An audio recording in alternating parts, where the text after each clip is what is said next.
आज हम करेंगे UP board class 10th pre board paper 2026 math. इससे पहले हमने साइंस, हिंदी व इंग्लिश का पेपर यूट्यूब पर समझाया हुआ है। आप वहां से ज़रूर इन वीडियोस को देखें, जिससे आपके बोर्ड एग्ज़ाम की तैयारी बहुत अच्छी हो सके। और इस तरह की वीडियो यदि आप और चाहते हैं तो प्लीज़ वीडियो को लाइक, शेयर एंड सब्सक्राइब ज़रूर करें। तो आइए शुरू करते हैं। बहुविकल्प है, इसके जो भी बहुविकल्प प्रश्न हैं उनके हल। पहला क्वेश्चन है, यदि 42 तथा 15 का एलसीएम 210 है तो 42 15 का एचसीएफ क्या होगा। तो हमें एक फॉर्मूला याद रखना होता है, एचसीएफ गुणा एलसीएम बराबर होता है पहली संख्या गुणा दूसरी संख्या। तो पहली संख्या में 42 दी हुई है, दूसरी संख्या इसमें 15 दी हुई है। तो अब हमसे क्या पूछ रहे हैं, ये इसमें एचसीएफ पूछ रहे हैं, एलसीएम भी हमें इसमें गिवन है। तो हम सिंपली इसको किस प्रकार से करेंगे वो देखेंगे इस फॉर्मूले के द्वारा। तो एचसीएफ निकालना है। एचसीएफ बराबर जो होगा वो होगा पहली संख्या कितनी है 42 गुणा दूसरी संख्या कितनी है 15 और बटे में आ जाएगा ये इसका एलसीएम। तो एलसीएम कितना है 210। सोल्व कर लेंगे इसे, 7 से काट लेंगे, 7 6 42, 7 3 21, 0 6 पंजे 30, 5 और 5 तिया 15। तो इसका आंसर आ जाएगा ऑप्शन नंबर ए 3। अगला क्वेश्चन देखते हैं, 240 का अभाज्य गुणनखंड क्या होगा। तो 240 के अभाज्य गुणनखंड कर लेते हैं। अभाज्य गुणनखंड क्या होते हैं, अभाज्य संख्या वे संख्याएं होती हैं जो केवल अपने आप से कटती हैं। तो 2 से काटेंगे इसे, 2 एकम 2, 2 दूनी 4, 0 2 छिक्का 12, 0 2 तिया 6, फिर 2 से काटेंगे 15 बार कटेगा ये, फिर 3 से 5 और 5 एकम 5। अब यहाँ देखें तो 1 2 3 4, 2 कितनी बार आ रहा है 4 बार, तो 2 की पावर 4 लगाएंगे गुणा 3 गुणा 5। तो ये देखेंगे कौन सा ऑप्शन है, तो इसका ऑप्शन है ऑप्शन नंबर बी। अगला क्वेश्चन देखते हैं, रेखिक युग्म समीकरण दो, इनका हल क्या होगा। तो इसमें देखते हैं, इसमें हम निकालेंगे a1 अपॉन b1 बराबर, या a1 अपॉन a2 बराबर b1 अपॉन b2 बराबर c1 अपॉन c2। तो ये क्या होता है, x के बराबर में जो लिखा हुआ तो a1 ये b1 और ये c1, इसी प्रकार से a1 ये b1 और इसको उठा के ले जाएंगे, ये हो जाएगा c1 माइनस का c1। तो a1 देखें तो यहाँ पर 2 दे रखा है और b1 कितना है -4। इसी प्रकार से b1 3 और b2 कितना दिया हुआ है -6। c1 देखेंगे 5 और यहाँ पर ये इधर आ जाएगा तो माइनस का हो जाएगा ये c2 भी, तो माइनस का 10। और जब इसे हम सोल्व करेंगे तो सभी में ये कितना जाएगा 1/2, ये भी 1/2 और ये भी 1/2, माइनस खत्म हो जाएगा। तो तीनों के तीनों बराबर है। जब इस तरह की कंडीशन होती है तो इनके जो सॉल्यूशन होते हैं वो अपरिमित रूप से अनेक हल होते हैं, तो इन्फिनिटी मैनी आ जाएगा, यानी ऑप्शन नंबर सी। अगला क्वेश्चन देखते हैं, द्विघात बहुपद समीकरण इतने के शून्यांकों का गुणनफल क्या होगा। तो इसमें जो दे रखा शून्य का गुणनफल जो होता है अल्फा इंटू बीटा बराबर होता है सी अपॉन ए। तो यहाँ पर जो अगर हम कंपेयर करें इसे, ये लिखा 6x² माइनस 7x प्लस 5 बराबर 0 से, तो ये ax² plus bx plus c। तो c बराबर कितना है यहाँ पर 5 है और b बराबर यहाँ पर -7 और a बराबर कितना दिया हुआ है 6 दिया हुआ है। तो यहाँ पर देखेंगे हमें केवल c और a चाहिए, तो c बराबर कितना है 5 और a बराबर कितना है 6। तो इसका आंसर हो जाएगा 5/6, यानी कि option number D. Question number 5, यदि tan थीटा बराबर √3 तो थीटा का मान क्या होगा। तो tan थीटा बराबर जो √3 है ये होता है tan 60 का मान, तो tan खत्म हो जाएगा तो थीटा बराबर आ गया 60 डिग्री। तो इसका क्या हो जाएगा ऑप्शन नंबर बी। अगला क्वेश्चन देखते हैं, यदि एक बिंदु ए से ओ केंद्र वाले किसी वृत्त पर, ओ केंद्र वाला एक वृत्त बना लें यदि हम, ये ओ है और एक बिंदु ए है, वृत्त पर ए पी तथा ए क्यू स्पर्श रेखाएं खींची जाती हैं।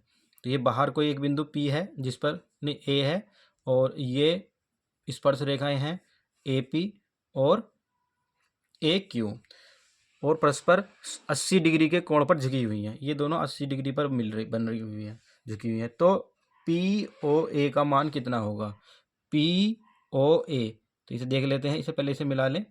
तो ये अगर 80 है तो ये जो पूरा एंगल बनता है दोनों का जोड़ 180 होता है, तो ये बचेगा 100।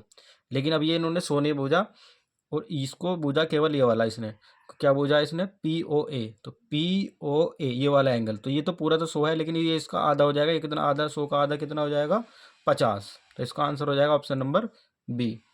अगला क्वेश्चन देखते हैं। यदि एक घटना निश्चित रूप से घटती है तो इसकी प्रायिकता, यदि कोई घटना एक निश्चित रूप से घटती है तो उसका आंसर होता है 1, यानी कि प्रायिकता उसकी होती है 1। अगला क्वेश्चन है, r त्रिज्या वाले एक ठोस अर्धगोले का कुल पृष्ठीय क्षेत्रफल कितना होता है। यदि वो कहता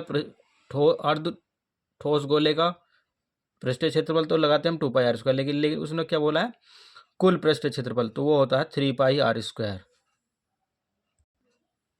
क्वेश्चन नंबर 9, दो बिंदु दे रखे हैं, उनके बीच की दूरी हमसे पूछी हुई है। तो दो बिंदु 3,2 व 1,4, एक को मान लेते हैं x1 y1, एक को मान लेते हैं x2 y2। तो दो बिंदुओं के बीच की दूरी का जो फॉर्मूला होता है वो होता है x2 माइनस x1 का whole square plus y2 minus y1 का होल स्क्वायर। तो सोल्व करेंगे इसे।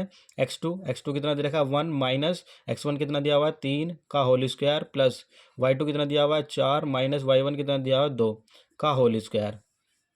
इसे सोल्व कर लेंगे। √1 माइनस 3, तो यहाँ बचेगा -2 का होल स्क्वायर प्लस 4 में से दोगे 2 का वर्ग, तो -2 का वर्ग भी 4 होता है, वह 2 का वर्ग भी 4 होता है। तो ये देंगे 4 4 8, और जिसे हम लिख सकते हैं कि कुछ इस प्रकार से, 8 जो होता है वो होता है 4 × 2, और इसे हम ये 4 जो किसका वर्ग है 2 का, गुणा 2, ये वर्ग से वर्गमूल खत्म होकर ये 2 बाहर आ जाएगा, तो बचेगा क्या √2। तो ये हो जाएगा आंसर 2 √2। इसका आंसर है ऑप्शन नंबर बी। अगला क्वेश्चन है, यदि द्विघात समीकरण दी हुई है का एक मूल 1/2 है तो k का मान ज्ञात कीजिए। दोस्तों जैसे कि इसमें इसका एक मूल 1/2 है, तो ये जो मूल है इस समीकरण को सेटिस्फाई भी करेगा, तो ये x का मान होता है, तो x का मान ही इसको रख लेंगे, तो k का मान हमें मिल जाएगा। तो देखते हैं किस प्रकार से करेंगे हम इसे। ये 4x² प्लस 4kx माइनस 5 बराबर 0 दिया हुआ है। तो यहाँ पर 4x की जगह हम कितना लिखेंगे 1/2 का वर्ग, प्लस 4kx की जगह 1/2 माइनस 5 बराबर 0, 4 गुणा 1 का वर्ग 1 और 2 का वर्ग 4, प्लस इससे कट जाएगा 2 दूनी 4, तो यहाँ बचेगा हमारे पास 2k माइनस 5 बराबर 0, 4 से 4 कैंसिल हो जाएगा, तो क्या बचेगा हमारे पास 1 प्लस 2k माइनस 5 बराबर 0। तो यहाँ से कितना बचेगा 2k, ये प्लस के 1 और माइनस के 5, तो बचेंगे माइनस के 4 बराबर 0, यानी कि 2k बराबर प्लस हो जाएगा उधर जाकर, और k की मान आ जाएगा 2 से डिवाइड करेंगे 2 दूनी 4। k का मान क्या निकला हमारे पास, ऑप्शन नंबर ए। अगला क्वेश्चन, 1 से लेके 9 तक की संख्याओं का सम क्या होगा। तो इसका फॉर्मूला याद रखेंगे। ये फॉर्मूला होता है, यदि एक क्रम से ही संख्या 1 से जोड़ी जा रही हो तो कितने तक भी जोड़ी, तो उसे हम n से डिनोट कर देते हैं। संख्या कितने नंबर हैं, n × n प्लस 1 बटे में लगाते हैं 2। यहाँ कितनी संख्याएं जोड़ी गई हैं शुरू से लेकर लास्ट तक, 9, तो n की जगह कितना हो जाएगा 9 और 1 10, और बटे लगाएंगे 2 से काट देंगे इसे 5, 2 पंजे 10 और 9 पंजे 45। तो इसका आंसर हो जाएगा ऑप्शन नंबर बी। अगला क्वेश्चन देखते हैं। अगला क्वेश्चन क्या है हमारे पास, ये दे रखा है का इतने का मान बताना है। तो सिंपली से लिखेंगे साइन थीटा, इसको ऐसे रहने देंगे साइन थीटा -1, इसे लिख लेंगे। सेक जो होता है वो होता है 1/cos theta, plus tan theta जो होता है वो होता है साइन थीटा अपॉन में cos थीटा। अब यहाँ हम देख रहे हैं एलसीएम आ रहा है क्या, cos थीटा एलसीएम आ रहा है हमारा, और ये ऊपर हो जाएगा, जब नीचे के एलसीएम लेते हैं जो दोनों एक जैसे हो तो इस ऊपर ऐसी कैसी कॉपी कर लेते हैं, इंटू साइन थीटा हो जाएगा साइन थीटा -1, तो ये बन जाएगा ऊपर sine square theta minus cos square theta, और अब नीचे बचेगा कॉस थीटा, जो कि किसका फॉर्मूला होता है। अगर इसमें से माइनस, हमें इसमें माइनस कॉमन लेना पड़ेगा, तो माइनस कॉमन ले लेंगे तो बचेगा 1 minus sine square theta upon में कोस थीटा। तो 1 माइनस साइन स्क्वायर थीटा क्या होता है, कोस स्क्वायर थीटा, और अपॉन में कोस थीटा। तो कोस से कोस कैंसिल हो जाएगा, तो आंसर कितना आया माइनस कोस थीटा। तो इसका आंसर हो जाएगा ऑप्शन नंबर सी। अगला क्वेश्चन नंबर 13, यदि कुछ आंकड़ों का माध्य तथा बहुलक, माध्य दिया हुआ है बहुलक दिया हुआ है 32 एवं 35 हैं, तो हम उनकी माध्यिका ज्ञात कीजिए। तो एक फॉर्मूला होता है, माध्यिका का फॉर्मूला याद रखे हैं, नहीं बहुलक का बहुलक बराबर होता है 3 गुणा माध्यिका, 3 गुणा माध्यिका माइनस 2 गुणा माध्य, 3 गुणा माध्यिका माइनस 2 गुणा माध्य। तो बहुलक हमें कितना दिया हुआ है, बहुलक नहीं माध्य दिए, बहुलक दिया हुआ है 35।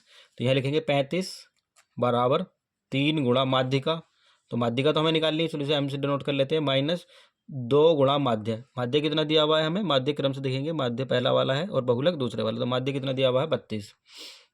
32 दूनी कितना हो जाएगा 64, और ये इधर जाएगा क्या हो जाएगा प्लस का, तो 3m बराबर कितना हो जाएगा 35 प्लस 64, जोड़ लेंगे इसे, ये हो जाएगा 9 और 6 3 9, 3m, 3 से डिवाइड कर लेंगे इसे,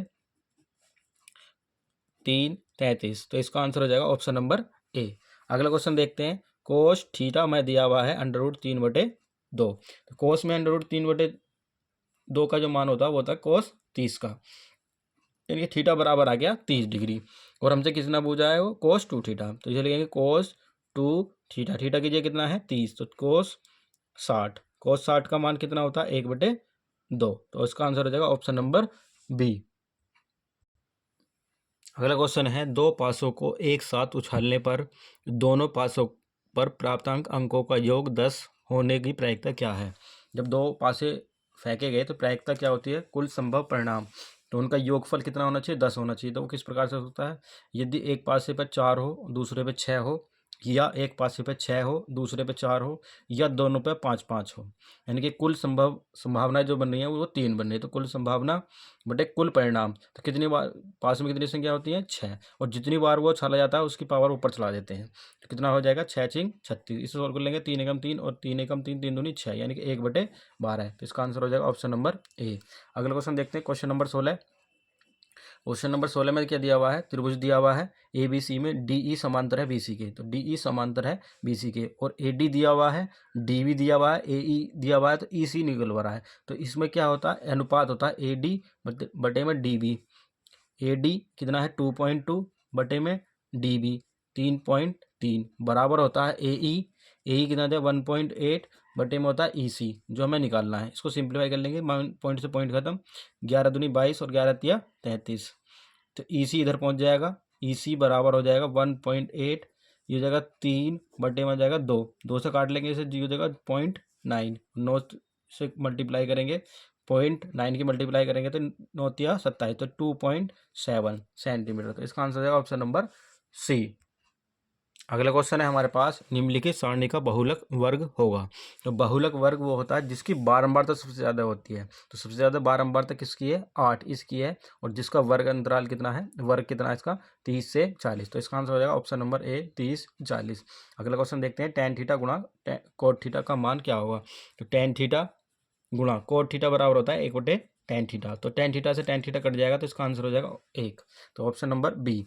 अगला क्वेश्चन हो जाएगा, 12, 15 और 21 का एलसीएम क्या होगा। तो इसका एलसीएम निकाल लेंगे, 12, 15 और 21, 2 से काट सकते हैं इसे, 2 छिक्का 12, ये 15 और ये 21, फिर 3 से काट सकते हैं, 3 दूनी 6, 3 पंजे 15 और 3 सत्ते 21। अब ये सभी अपने आप से कटेंगे तो इनकी गुणा कर लेंगे, 5 सत्ते 35 दूनी 70 गुणा 3 दूनी 6, 6 सत्ते 42, 420, तो इसका आंसर हो जाएगा ऑप्शन नंबर बी। अगला क्वेश्चन देखेंगे, क्वेश्चन नंबर 20 जो है वो बैठेगा तो बहुत ही, अगर आप करने बैठेंगे तो बहुत लंबा बैठेगा, लेकिन इसको मैं आपको शॉर्ट ट्रिक से समझा देता हूँ, बहुत ही आसान है। और इसी तरह से अगर क्वेश्चन आता है तो आप ऐसे ही करें, देखेंगे इसमें हम देख रहे हैं 2 में 2 जोड़ा तो कितना है 4, और 4 में 2 जोड़ा तो कितना है 6, यानी कि पहली जो है ये 2 4 6, ये ए बी बन रही है, समांतर श्रेणी बन रही है। आगे हम देखें दूसरी 3, फिर के बाद के और कितना -3, ये भी एपी में ही होंगे। जैसे 3 में क्या जोड़ें, तो इसमें यदि हम 3 में -3 जोड़ दें तो क्या बनेगा 0, और 0 में -3 जोड़ेंगे तो क्या बनेगा -3, तो ये भी एपी बननी चाहिए। अगर इस तरह से ये एपी बन रही है तो ये क्या होगा, तो ये मानी जाएगी बिल्कुल सही संरेख माने जाएंगे। तो के का मान क्या हो जाएगा यहाँ पर 0।